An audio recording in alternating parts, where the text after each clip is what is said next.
need, what kind of action you have planned for, whether you have allowed other companies to produce it within the country so that we will have enough vaccines for our own population.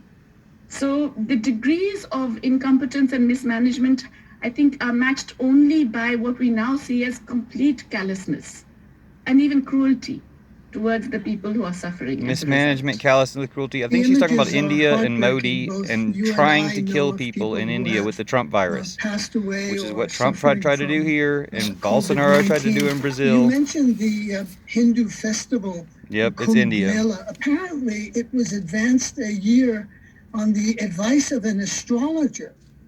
Is that That's correct? right. That's right. Unbelievable, but true. So we see, on top of everything else, we have a government that openly devalues science. So these astrologers could not predict the pandemic, but apparently they can predict that it will be good for the government to have this Kumbh Mela held this year.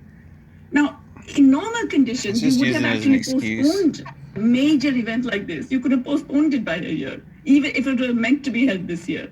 Instead of which, you bring it forward by a full year. Because you're so complacent and arrogant, you think that you've solved this whole COVID thing, that you're unlike the rest of the world. There's Indian exceptionalism in this regard, which of course turned out to be completely misplaced. But having done that, you then change the chief minister of the state because he says don't do this big festival this year. You change that chief minister, put in somebody who will go along with your wishes, and we all can see the result. Putin and Facebook pick them. Have open Putin uses Facebook to pick these leaders that spread the virus. There are still members of the ruling party and ministers of the government who are going around claiming that cow dung and cow urine can help to deal with or either prevent or deal with and treat this disease. And when people have protested and written against that, they are the ones who are being arrested under the National Investigation Agency. So it's an arrested for protesting that cow dung can solve COVID. That's what's going on in India. Thanks to Putin. I mean, I don't know what we have done Facebook, as a country to get thanks to Modi. A government that would give us this kind of unscientific and let Facebook and approach Putin take it over, just like we did in America. But that's exactly what happened, and just what happened in Bolsonaro, Trump of the tropics, Bolsonaro in Brazil. That there is no attention to the livelihood crisis. We are getting terrifying reports and of the increase in Facebook hunger. And Twitter elected Bolsonaro with 150,000 fake accounts all year long. Dramatic increases in hunger and they finally pulled him just before the election. Among ordinary people, even those who are not classified as poor. This was in October. After that, we've had a second wave. We've had another set of closures and lockdowns. We've had more loss of livelihood, more decline in If you ever lock it down correctly, you get rid of the virus.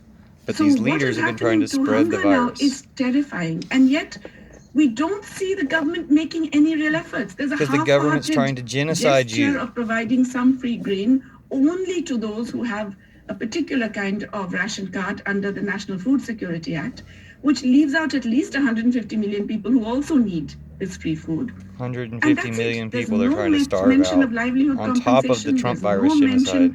Of anything that would provide people the basics with which to live. And this is why KGNU is a better news source than NPR. Anti-science tendencies, that resonates. And because this guy sounds like Winnie the Pooh. You can't beat that. Recently departed 45th president as well. But I recall the prime minister at the Davos meeting of elites in late January boasting about how well the virus has been contained and that others could learn from what India has done. How contained is it? Well, I think, that speaks for itself. And this, by the way, was in the face of scientific advice given to him by his own advisors. So it was a complete riding roughshod over all of the serious analysts who were looking at this, who had observed the fact of course, because they're in power and they're using their power to kill people. It's a genocide. That has a potential to cause problems. Despite that, you seize on this because it is part of promoting a global image. And one it's thing part of a this government genocide. has been very good at. It's part of a Putin organized genocide. And it's really all about and he can be playing on your pride on trying to appeal to America first or India first or whatever. Unfortunately, now the Those are reality the is so puppets severe he can that it use, is the people who it's a appeal tsunami over to that nationalists. particular set of But it's just perception a management. fascist Nazi But that regime is really worldwide all run that by it has Putin focused all its and oil attention, companies. resources, and even its bureaucratic powers on. The only meeting the Prime Minister has had with all the secretaries of the Government of India in the last 3 months, the only one single meeting, has been devoted to telling them how to deal with the bad publicity that is coming and how to promote positivity in terms of not COVID positive, but positivity about how well the government is doing in managing this. In an article you wrote for the journal Samaj, the article is entitled Hindutva, Economic Neoliberalism and the Abuse of Economic Statistics in India.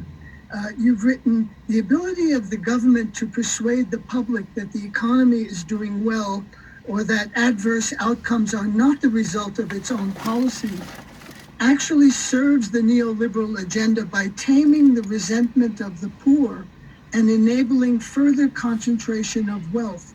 The Modi government, and you mentioned this a few moments ago, the Modi government is focused on the management of perception rather than on actually developing and implementing economic policies that would benefit the people.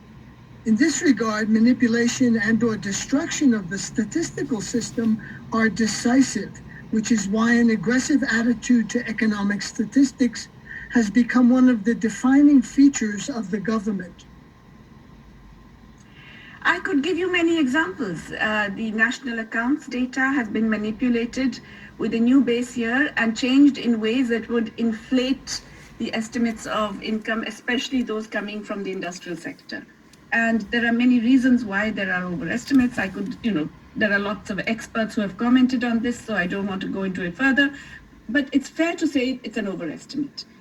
The consumption surveys, which used to be conducted every 5 years, the one that was conducted in 2017 was just simply suppressed. It wasn't published. A leaked report, because it was all ready and available and had been approved by the statistical agency, the leaked report shows us that there was an absolute decline in consumption, largely because of the impact of other ill-planned moves like demonetization and a very poorly implemented goods and services tax. But in 2017, there was a decline in consumption compared to 6 years earlier. They didn't like that outcome, so they just simply suppressed the data. So we have no consumption data. What does that mean? We don't have data on poverty. For the first time in independent India, we have no idea how poverty has moved since 2011-12, simply because they have refused to look at that data. And if you don't know how poverty has moved, then of course you're not going to do anything about it. What does that mean in terms of perceptions? They want to kill everybody. People who are themselves suffering feel that maybe that's their own situation. That's just their individual problem, or maybe it's the problem of their state government or their locality or something like that, or maybe they're unlucky. They don't realize that this is a much broader process that is affecting many, many millions of people and the majority of the population. And that's really the way this works, so that you can keep feeding a particular narrative, and everyone who's experiencing a different reality will think that that's only their own personal reality rather than a broader process.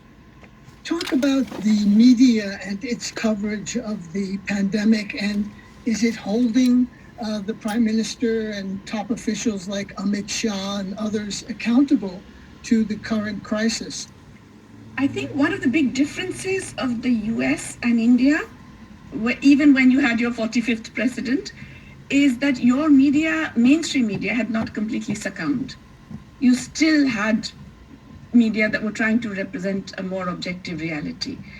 In India, the mainstream media completely succumbed, and it was a mixture of blandishments and threats that did it, but it was very effective. Mainstream media was almost always just presenting the official line, and there was very strict monitoring of what the mainstream media reported. Some of it was voluntary and a lot of it was enforced, but nonetheless, it was very much the case. So for the last 7 years, I would say until just a few months ago, we've really had a complete mismatch between the ground reality or any kind of reality and what mainstream media reports.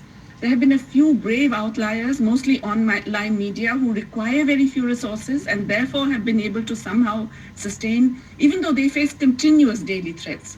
Most of them have cases against them. Most of them are denied any kinds of resources, and they are prevented from even accessing private resources because anybody who donates to them is immediately identified and threatened. So it's really, they're operating under tremendously difficult circumstances. So mainstream media has been largely in the service of this government. In the last couple of months, the disaster has gone so acute. The catastrophe is so major and extreme that a little bit that has changed. Also because these are people who are themselves losing. There is not a family Things I can know get that has so not bad lost that you someone. can't lie about it anymore. I have colleagues who have died because they couldn't get oxygen. I have lost children of my friends who have not got treatment in time. So I think this has happened across the board, and it's also affected mainstream media. It's even affected owners. It's affected everybody. So I think this has caused a bit of a change.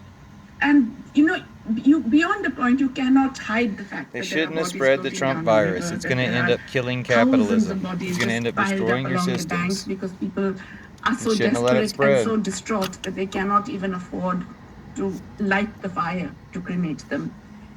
All of this cannot be hidden beyond a point. So I think there's a little bit of a change. Nonetheless, mainstream media has still not pointed fingers where it should be pointed, which is at the central leadership.